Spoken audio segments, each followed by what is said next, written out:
Hi friends, welcome back to my channel. இன்னைக்கு என்ன video வந்து பார்க்க போகிறோம் அப்படின்னா, ஒரு ஹவுஸ் ஒய்ஃப் மந்த்லி வந்து ஒரு 5000 வந்து எப்படி சேவ் பண்ணலாம், அந்த அமௌண்ட்டை எங்கே இன்வெஸ்ட் பண்ணலாம், எப்படி வந்து ஸ்ப்ளிட் பண்ணி இன்வெஸ்ட் பண்ணலாம் அப்படிங்கிறத தெளிவாக வந்து இந்த வீடியோவில் வந்து எக்ஸ்பிளைன் பண்ண போகிறேன். ஸோ வீடியோ ஃபுல்லாக கண்டினியூஸாக பாருங்கள். இப்போ தான் ஃபர்ஸ்ட் டைம் என்னோட வீடியோ வந்து பார்க்குறீங்க அப்படின்னா என்னோட சேனலை சப்ஸ்கிரைப் பண்ணிக்கோங்க. நிறைய யூஸ்ஃபுல்லான வீடியோஸை நான் போஸ்ட் பண்ணிட்டு இருக்கேன். ஹவுஸ் ஒய்ஃப் அப்படின்னா நம்ம மைண்டில் வர ஃபர்ஸ்ட் விஷயம் என்ன அப்படின்னா, நமக்கு தான் சேலரியே இல்லையே, நம்ம எப்படி சேவ் பண்ணுறது அப்படிங்கிற மென்டாலிட்டி தான். பட் நம்ம கிட்ட தான் வந்து வீட்டோட கிச்சன் ஐட்டம்ஸை மேனேஜ் பண்ணுறதுக்கான அமௌண்ட் எல்லாம் வந்து கொடுக்குறாங்க. வெஜ்ஜு, நான்வெஜ்ஜு, க்ரௌசரி, சைல்டுக்கான எக்ஸ்பென்சஸ்ஸு, இபி பில் கட்டுறது, கேஸ் வாங்குறதுக்கு, ரைஸ் வாங்குறதுக்கு, ஸ்நாக்ஸ் வாங்குறதுக்கு, அது மாதிரி எல்லாம் வாங்குறதுக்கான அமௌண்ட்டும் நம்ம கிட்ட தான் வந்து வருது. அதுல இருந்து நம்ம சேவ் பண்ணாவே எவ்வளோ அமௌண்ட்டையும் நம்ம வந்து சேவ் பண்ணலாம்.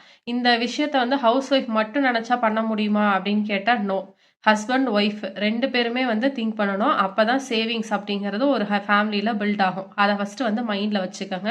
2 கையும் வந்து தட்டினாதான் வந்து ஓசை வரும். ஒரு கையை வச்சுட்டு என்னதான் ட்ரை பண்ணாலும் அதுல இருந்து வந்து சவுண்ட் வராது. அதுதான் ரியாலிட்டி. அதனால சேவிங்ஸ் அப்படின்னு உங்க வீட்டுக்கு வந்து பிளான் பண்றீங்க அப்படின்னா அதுக்கு 2 பேருமே வந்து ரெடியா இருக்கணும். ஆஸ் அ ஹவுஸ் ஒய்ஃபா நீங்க எப்படி ஒரு 5000 ருபீஸை வந்து சேவ் பண்ணலாம் அப்படிங்கிறத நான் இந்த வீடியோல வந்து எக்ஸ்பிளைன் பண்றேன். 5000 சேவ் பண்ணணும் அப்படிங்கறதுனால எல்லாத்தையும் காம்ப்ரமைஸ் பண்ணிடணுமா அப்படின்னு கேட்டா வந்து இல்ல. ஒரு சில விஷயத்த மட்டும் லைட்டா சேஞ்ச் பண்றதுனாலயே உங்களால ஒரு பெரிய அமௌண்ட் வந்து சேவ் பண்ண முடியும். அதை எப்படி அப்படிங்கறத இந்த வீடியோல வந்து பார்க்கலாம். மந்த்லி ஒரு 5000 அப்படின்னு சேவ் பண்றீங்க அப்படின்னா உங்ககிட்ட அரௌண்ட் ஒரு 60,000 ருபீஸ் இருக்கும் 1 இயர் எண்ட் ஆகும்போது. நீங்க வந்து நினைச்சா உங்க குழந்தையோட ஸ்கூல் ஃபீஸை கூட உங்களால இதை வச்சு வந்து கட்ட முடியும். அந்த அளவுக்கு இந்த சேவிங்ஸ் வந்து உங்களுக்கு ஹெல்ப்ஃபுல்லா இருக்கும். அதுக்கு நீங்க என்ன பண்ணணும் அப்படிங்கறத இப்போ ஒன் பை ஒன்னா பார்க்கலாம். ஃபர்ஸ்ட், சேவிங்ஸ் அப்படின்னா வந்து என்ன அப்படிங்கறத வந்து தெரிஞ்சுங்க. நிறைய பேர் சேவிங்ஸ் அப்படிங்கிறதுக்கான டெஃபினிஷன் என்ன கொடுக்குறாங்க அப்படின்னா, செலவெல்லாம் அப்படியே வந்து ஸ்டாப் பண்ணிட்டு இருக்கிற காசை அப்படியே சேர்த்து வைக்கிறதுக்கு பேர் தான் சேவிங்ஸ் அப்படிங்கிறாங்க. அப்படி வந்து சேவிங்ஸ் கிடையாது. தேவையான இடத்துல மட்டும் செலவு பண்ணிட்டு தேவையில்லாத இடத்துல செலவு பண்ணாம அந்த அமௌண்ட்டை செப்பரேட்டா எடுத்து வச்சுறதுக்கு பேர் தான் வந்து சேவிங்ஸ். அன்வான்டான எக்ஸ்பென்சஸை வந்து எலிமினேட் பண்றதுக்கு பேர் தான் வந்து சேவிங்ஸ். இதை மட்டும் வந்து ஞாபகம் வச்சுக்கோங்க. நீங்க என்ன பண்றீங்க பெரிய மிஸ்டேக் அப்படின்னா, நம்ம பண்ற பெரிய பெரிய எக்ஸ்பென்சஸ் எல்லாம் வந்து எப்பவுமே ஞாபகம் வச்சுக்குவோம். சின்ன சின்ன எக்ஸ்பென்சஸ் எங்கேயாவது ஒரு 10 ருபீஸ் ஸ்பெண்ட் பண்ணியிருப்போம், ஒரு 20 ருபீஸ் ஸ்பெண்ட் பண்ணியிருப்போம், 30 ருபீஸ் ஸ்பெண்ட் பண்ணியிருப்போம். அதெல்லாம் நம்ம வந்து ஞாபகம் வச்சுக்க மாட்டோம். இந்த மாதிரி ஒரு ஸ்மால் எக்ஸ்பென்சஸ் அப்படிங்கிறது வந்து ஒரு நாளைக்கு ஒரு 30 ருபீஸ் நீங்க ஸ்பெண்ட் பண்ணியிருக்கீங்க, அதுக்கு உங்களுக்கு கணக்கே தெரியல அப்படின்னா, இதுவே அப்ராக்சிமேட்டா ஒரு மாசத்துக்கு 1000 ரூபாய் வந்துடும். அதனால என்ன ஸ்பெண்ட் பண்ணாலும் உங்க மைண்ட்ல இருந்து வந்து ஸ்பெண்ட் பண்ணுங்க. கரெக்டா அது தேவையானதா தேவையில்லாததா அப்படிங்கறத பார்த்து ஸ்பெண்ட் பண்ணுங்க. எப்பதான் வந்து சேவிங்ஸே ஸ்டார்ட் பண்றீங்க அப்படின்னா ஒரு 30 டேஸ் எக்ஸ்பென்சஸ் சேலஞ்ச் அப்படின்னு ஒன்ன ஃபாலோ பண்ணுங்க. ஒரு டைரியோ இல்ல உங்க போனோ ஏதோ ஒன்னு வந்து எடுத்துக்கோங்க. டெய்லி நீங்க எவ்வளவு வந்து ஸ்பெண்ட் பண்றீங்க அப்படிங்கறத ஒரு மாசத்துக்கு வந்து நோட் பண்ணி வைங்க. அது 1 ரூபாயா இருந்தாலும் சரி, 2 ரூபாயா இருந்தாலும் சரி, 5 ரூபாயா இருந்தாலும் சரி, எவ்வளவா இருந்தாலும் நீங்க வந்து சேவ் பண்ணி வைக்கணும். 1000 ரூபாய் ஸ்பெண்ட் பண்ணாலும் நோட் பண்ணி வைக்கணும், எவ்வளவு நாளும் நோட் பண்ணி வைக்கணும். ஃபார் எக்ஸாம்பிள், இப்போ ஒரு நாளைக்கு வந்து நீங்க கடைக்கு போயிருங்க, ஒரு பால் வாங்குறீங்க, சாக்லேட் வாங்குறீங்க, மிளகா வாங்குறீங்க, எக் வாங்குறீங்க. இந்த 4ம் வாங்குறீங்க அப்படின்னா நமக்கு இந்த சாக்லேட் 5 ருபீஸ் அப்படிங்கிறது வந்து எப்படி இருந்தாலும் மறந்து போயிடும். குழந்தைய கூட்டிட்டு போவோம், அவங்க கேட்கறாங்கிறதுக்காக வாங்கி கொடுத்துரும். அதை எக்ஸ்பென்சஸ்ல நம்ம ஆட் பண்ண மாட்டோம். பட் இதையும் நம்ம வந்து ஆட் பண்ணணும். ஸோ இந்த மாதிரி விஷயத்தெல்லாம் வந்து டெய்லி வந்து நோட் பண்ணுங்க. ஸோ உங்க கேலண்டர்ல கூட நீங்க வந்து இதை எழுதி வச்சுக்கலாம். ஸோ கேலண்டர்ல இருக்கும்ல, பெரிய கேலண்டர் எடுத்தோம்னா அதோட டேட் வந்து 1, 2 போட்டு ஒரு பெரிய ஸ்கொயர் வந்து போட்டிருக்கும். ஸோ அதுல நீங்க எழுதி வச்சுக்கலாம். மில்க் இவ்வளோ, இது இவ்வளோ, இது இவ்வளோன்னு என்னென்ன வாங்குறீங்களோ அதெல்லாம் வந்து நோட் பண்ணி வச்சுக்கலாம். அந்த மாதிரி வந்து 30 டேஸ்க்கு வந்து எழுதி வைங்க. நீங்க டைரியில கூட எழுதணும்னு இல்லை. ஸோ கடைக்கு போயிட்டு உள்ள என்ட்ரு ஆனோடனே போய் அந்த கேலண்டர்ல நோட் பண்ணி வச்சிருங்க, என்னென்ன வாங்கணும், என்ன அமௌண்ட் அப்படின்னு சொல்லிட்டு. ஒரு மந்த் வந்து எண்ட் ஆனதுக்கு அப்புறம் என்னென்ன விஷயம் வந்து நம்ம அன்வான்டா வாங்கியிருக்கோம் அப்படின்னு சொல்லிட்டு நோட் பண்ணி பாருங்க. இந்த மாதிரி நோட் பண்ணி பாத்தீங்கன்னா தான் உங்க மணி வந்து எங்க போகுது அப்படின்னு தெரியும். மணி எங்க போகுதுன்னு தெரிஞ்சாதான் உங்க சேவிங்ஸோட ஃபர்ஸ்ட் ஸ்டெப்பே ஸ்டார்ட் ஆகும். அதிகமா நம்ம ஸ்பெண்ட் பண்றதே எங்க அப்படின்னா வந்து கிராசரிஸ்ல தான். பெரிய எக்ஸ்பென்சஸ் வீட்டோடது கிராசரி தான். அதனால எப்பவுமே கிராசரிஸ் வாங்க போறீங்க அப்படின்னா வீட்ல என்ன இருக்கு, அந்த லெஃப்ட் ஓவர்ஸ் என்ன அப்படின்னு சொல்லி செக் பண்ணுங்க. நம்ம லெஃப்ட் ஓவர் தேவையில்லாததெல்லாம் வந்துட்டு நம்ம வச்சிருப்போம்ல வீட்ல, யூஸ் பண்ணாம இருக்கிறது, பாதி இருக்கிறது, அது எல்லாத்தையும் ஒரு லிஸ்ட் வந்து போட்டுங்க. அதுக்கப்புறம் உங்க ஷாப்பிங் லிஸ்ட்டை ப்ரிப்பேர் பண்ணுங்க. உங்க ஷாப்பிங் லிஸ்ட் வந்து எப்படி இருக்கணும் அப்படின்னா, இப்போ ஒரு உளுந்தம் பருப்பு உங்களுக்கு வேணும் அப்படின்னா ½ கேஜி வந்து இருக்கு அப்படின்னா ஒரு ½ கேஜி தான் வாங்கணும் அப்படின்னா உங்க லிஸ்ட்ல ½ கேஜி தான் வந்து எழுதணும். நீங்க 1 கேஜின்னு வாங்கிட்டு வரக்கூடாது. அதனால என்ன வாங்கணுமோ அதை அங்கே எழுதிக்கிங்க, எவ்வளோ இருக்கோ அதை வந்து சைடில் எழுதிக்கிங்க. இப்போ சுகர் வந்து எதுவுமே இல்லைன்னா 1 kg வாங்கணும்னா 1 kgன்னு எழுதிங்க.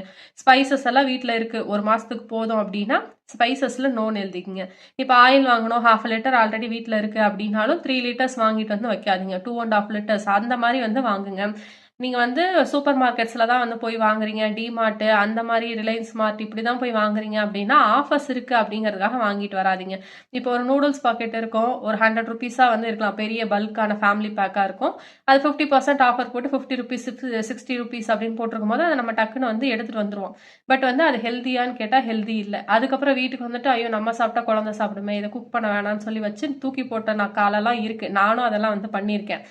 நம்ம பண்ணால் பையன் சாப்பிடுவானே அதனால வேண்டான்னு சொல்லி குக் பண்ணாமே அதெல்லாம் நான் தூக்கி போட்டிருக்கேன். அந்த மாதிரியெல்லாம் வந்து பண்ணாதீங்க. ஆஃபர்ஸ் இருக்குது அப்படிங்கிறத வந்து உங்கள் மைண்ட்ல இருந்தே வந்து எடுத்துருங்க. ஷாப்பிங் லிஸ்ட்டில் என்ன இருக்கோ அதை மட்டும் வந்து வாங்கிட்டு வாங்க. பட்ஜெட் அப்படின்னு வந்து க்ரௌசரிஸ்க்கு ஒன்று வந்து போட்டுக்கோங்க. ஃபார் எக்ஸாம்பிள் நீங்கள் உங்கள் ஃபேமிலியில் எவ்வளோ பேர் இருக்காங்களோ அதை பொறுத்து ஒரு 2000 to 5000 rupees வந்து போடுறீங்க அப்படின்னா, நான் வந்து என்ன பண்ணுவேன் அப்படின்னா 2000 rupees தான் என்னோட கிராசரி பட்ஜெட். இப்போ டிமார்ட்டு, ரிலையன்ஸ் ஸ்மார்ட்டு அந்த மாதிரிலாம் நான் ஷாப்பிங்க்கு போகிறேன் அப்படின்னா என்ன பண்ணுவேன்னா என்னோட ஃபோனை வந்து வீட்டிலேயே வச்சுட்டு போயிடுவேன்.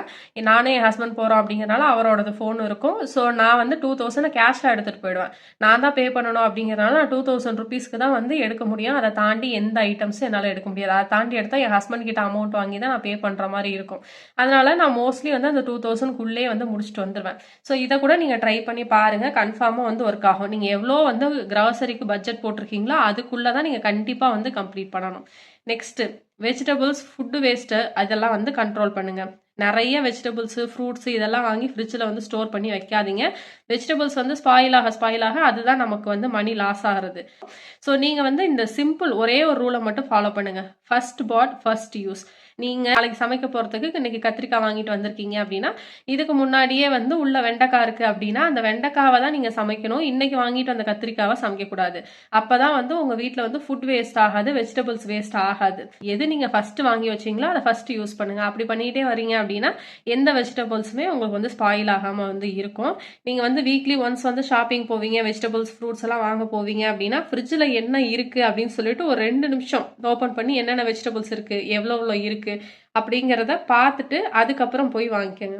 அதுக்கடுத்து வீக்லி ஷாப்பிங் அப்படின்னு சொல்லிட்டு ஒரு அமௌண்ட் வந்து போடுங்க. ஃபார் எக்ஸாம்பிள் வெஜிடபிள்ஸ் அப்படின்னு சொல்லிட்டு ஒரு 300 rupees வந்து போட்டிருக்கீங்க அப்படின்னா அந்த 300 rupeesக்குள்ளே தான் நீங்கள் வந்து வெஜிடபிள்ஸ் வாங்கணும். இன்கேஸ் வெஜிடபிள் ரேட் எல்லாம் கொஞ்சம் ஹையாக இருக்குது அப்படின்னா உடனே இதை வந்து நீங்கள் 500 வந்து சேஞ்ச் பண்ணிக்க கூடாது. என்ன பண்ணணும் அப்படின்னா வீட்டில் இருக்கிறத வச்சு மேனேஜ் பண்ண ட்ரை பண்ணணும். ஃபார் எக்ஸாம்பிள் இப்போ நைட்டு வந்து சப்பாத்தி பண்ணுறீங்க அப்படின்னா சன்னா வீட்டில் இருக்குன்னா சன்னாவை வந்து நீங்கள் கிரேவியாக வந்து பண்ணிக்கலாம். மீல் மேக்கர் வீட்டில் இருக்குது அப்படின்னா அதை வச்சுட்டு ஒரு பொரியல் பண்ணிக்கலாம். லைக் அந்த மாதிரி ஏதாவது என்ன வீட்டில் இருக்கோ அதை வச்சு நீங்கள் வந்து மேனேஜ் பண்ணணும். இந்த 300 தான் பட்ஜெட் அப்படின்னா அந்த 300க்குள்ளே தான் வந்து முடிக்கணும். நீங்கள் ஃபுட் வேஸ்ட்டை வந்து நிறையா குறைச்சிட்டாவே உங்களோட கிராசரிஸ் பில் வந்து குறைஞ்சிரும். உங்கள் வீட்டில் எத்தனை பேர் இருக்காங்க, எல்லாரும் எவ்வளோ சாப்பிடுவாங்கன்னு நமக்கு தெரியும். அந்த அளவுக்கு மட்டும் வந்து குக் பண்ணுங்கள். அதை தாண்டி வந்து ஜாஸ்தியாக வந்து குக் பண்ணாதீங்க. அது எல்லாமே வந்து கடைசியில் வேஸ்ட்டாக தான் போகும். நெக்ஸ்ட் ஒரு பெரிய எக்ஸ்பென்சஸ் என்ன அப்படின்னா ஹோட்டலில் போய் சாப்பிட்றது, ஸ்நாக்ஸ் வாங்குறது அதெல்லாம் தான். இப்போ ஹோட்டல் போகிறோம் அப்படின்னா ஒரு தடவை நம்ம போய் சாப்பிட்றதுக்கே 500 ரூபாயிலிருந்து ஒரு 2000 ரூபாய் வரைக்கும் ஆகும். ஸோ நம்ம பிரேக்ஃபாஸ்ட்டுக்கு போகிறோமா, லஞ்சுக்கு போகிறோமா, டின்னருக்கு போகிறோமா அதெல்லாம் பொறுத்து வேரி ஆகும். ஹோட்டல் எந்த ஹோட்டலுக்கு போகிறோம் அப்படிங்கிறத பொறுத்தும் வந்து வேரி ஆகும்.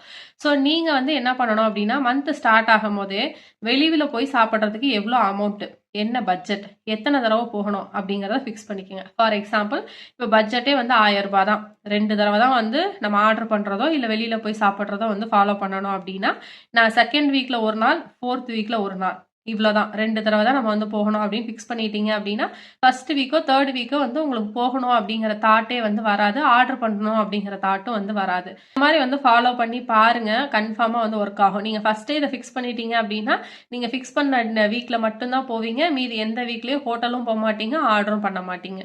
இபி பில் பில்ல எப்படி சேவ் பண்ணுறது அப்படின்னா யூஸ் பண்ணாமல் இருக்குது அப்படின்னா டிவி, ஃபேனு, லைட்டு, சார்ஜர் இதெல்லாத்தையும் ஆஃப் பண்ணி வைங்க. கிச்சனில் சமைச்சிக்கிட்டு இருப்போம், பட் ஆனால் ஹாலில் டிவி ஓடிட்டுருக்கோம், பட் அது எதுக்கு அப்படின்னு தெரில. ஸோ இந்த மாதிரி விஷயத்தெல்லாம் வந்து நீங்கள் கொஞ்சம் வந்து அவாய்ட் பண்ணுங்கள். ரீசனபிள் டெம்பரேச்சரில் ஏசியெல்லாம் வந்து மெயின்டைன் பண்ணுங்கள். ஏசியில் தான் நமக்கு பெரிய பில் வரதே. ஸோ அதெல்லாம் நீங்கள் கண்ட்ரோல் பண்ணிட்டீங்க அப்படின்னாவே உங்கள் இபி பில் கண்ட்ரோல் ஆகிடும். சேவிங்ஸ் அப்படிங்கிறது ஒரு பெரிய ட்ரிக்கோ ஒரு பெரிய மெத்தடோ கிடையாது, ஒரு சின்ன ஹேபிட். அதை நம்ம வந்து ஃபாலோ பண்ண ஆரம்பித்தோம் அப்படின்னாவே நம்மக்கிட்ட வந்து அமௌண்ட் தங்க ஆரம்பிச்சிடும். அதை நீங்கள் வந்து நல்ல விஷுவலாகவே வந்து பார்க்கலாம்.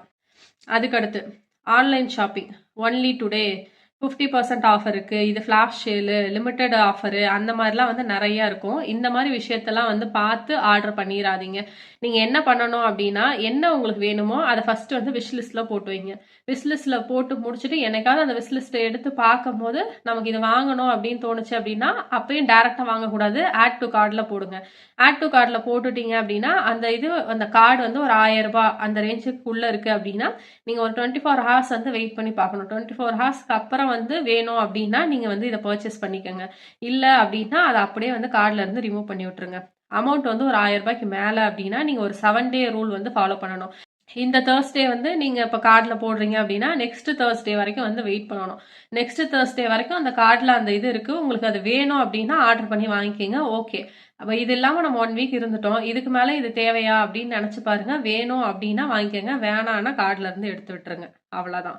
நான் இப்ப கூட வந்து மீஷோல வந்து மெகா சேல் அப்படின்னு சொல்லி ஒன்று போயிட்டு இருந்தது. நான் விஸ்லிஸ்ட்ல இருந்த எல்லாத்தையும் வந்து கார்ட்ல போட்டு வச்சேன். பட் நெக்ஸ்ட் டே எனக்கு வந்து மைண்ட் மாறிடுச்சு. இப்ப நம்ம ட்ரெஸ் வாங்கி என்ன பண்ண போறோம், இப்பதான் நமக்கு எந்த ஃபங்க்ஷன் இல்லை, எதுவுமே இல்லை, இப்ப எதுக்கு ட்ரெஸ் வாங்கணும்னு சொல்லிட்டு அதுக்கப்புறம் அது எல்லாத்தையும் நான் கார்ட்ல இருந்து எடுத்து விட்டுட்டேன். இதை வந்து ஃபாலோ பண்ணி பாருங்க, கன்ஃபார்மா வந்து ஒர்க் ஆகும். நெக்ஸ்ட் வந்து யூபிஐ எக்ஸ்பென்சஸ் செக். முடிஞ்ச அளவுக்கு வந்து கொஞ்சம் கேஷையும் யூஸ் பண்ண ட்ரை பண்ணுங்க. இப்போ எல்லாரும் வந்து யூபிஐ தான் வந்து யூஸ் பண்றோம், டிரான்சாக்ஷன் கண்ணா பின்னான்னு வந்து பண்றோம், எங்க போனாலும் ஸ்கேன் பண்ணி வந்து பே பண்றோம்.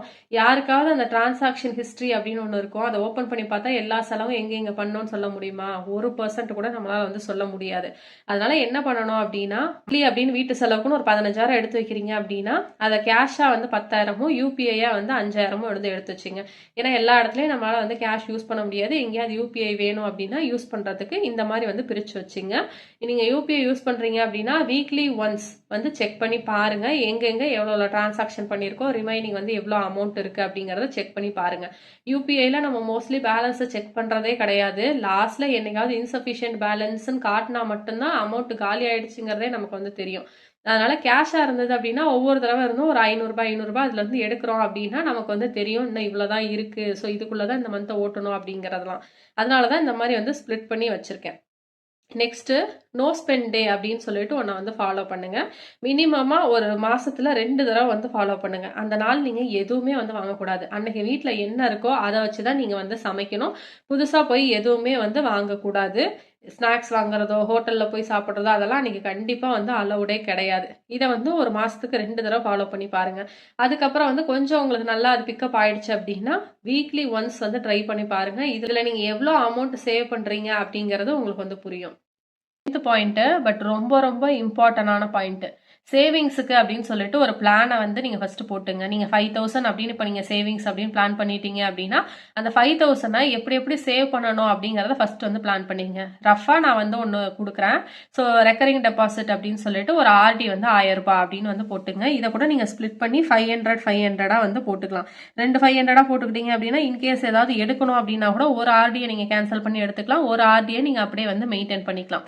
அதனால ரெக்கரிங் டெபாசிட் 500 2 வந்து போட்டுங்க. ஸோ மந்த்லி 1000 ரூபாய் பே பண்ணும்போது உங்களுக்கு இயர்லி வந்து 12,000 ருபீஸ் கிடைக்கும். அதை நீங்க ஒரு எமர்ஜென்சி ஃபண்டா வந்து யூஸ் பண்ணிக்கலாம். நெக்ஸ்ட் கோல்டு வந்து நம்ம எல்லா லேடிஸும் வந்து சேவ் பண்றோம். ஸோ டிஜி கோல்டு, இன்ஸ்டா கோல்டு, இல்ல மந்த்லி சிட்டு ஸ்கீமு, இந்த மாதிரி இதுல ஒரு 1,500 வந்து மாசத்துக்கு வந்து போடுங்க. அப்படி போட்டீங்க அப்படின்னா உங்களால வந்து ஒரு கிராமாவது வாங்க முடியும் ஒரு வருஷத்துக்கு. அதுக்கடுத்து வந்து ஸ்பெஷல் டே சேவிங்ஸ் அப்படின்னு சொல்லிட்டு ஒரு 500 ருபீஸ் எடுத்து வைங்க. இது வந்து எதுக்கு அப்படின்னா இப்போ ஏதாவது ஸ்பெஷல் டே வருது அப்படின்னா நம்ம பசங்களுக்கு நம்ம ஏதாவது வந்து செய்யலாம், நம்மளோட சேவிங்ஸ்ல இருந்து செய்யலாம். அதுக்காக ஒரு 500 வந்து எடுத்து வைங்க. ஸோ 6,000 ரூபாய் வரும் இயருக்கு. நீங்க அவங்களுக்கு வந்து பிடிச்ச ட்ரெஸ், அவங்களுக்கு பிடிச்ச ஐட்டம்ஸ் எது வேணாலும் நீங்க வந்து வாங்கி தரலாம். அது வந்து எஜுகேஷனல் ரிலேட்டடா இருக்கலாம், என்ன வேணாலும் இருக்கலாம். உங்க பசங்க ஆசைப்படுற ஏதாவது ஒரு விஷயத்த நீங்க வாங்கி கொடுக்கலாம். இல்ல உங்களுக்கு வந்து என்ன பிடிச்சிருக்கோ அந்த விஷயத்த நீங்க வந்து வாங்கிக்கலாம். ஏதாவது ஒரு விஷயம் நமக்கு வந்து வாங்கணும்னு தோணும், அதை ஹஸ்பண்ட் கிட்ட கேட்டு வாங்கணுமா, இதை கேட்டா என்ன சொல்லுவாங்க அப்படிங்கிற திங்கிங் எல்லாம் இருக்கும்ல, அந்த மாதிரி விஷயம்லாம் வந்து வாங்குறதுக்கு இந்த 500 ருபீஸை நீங்க வந்து யூஸ் பண்ணிக்கலாம்.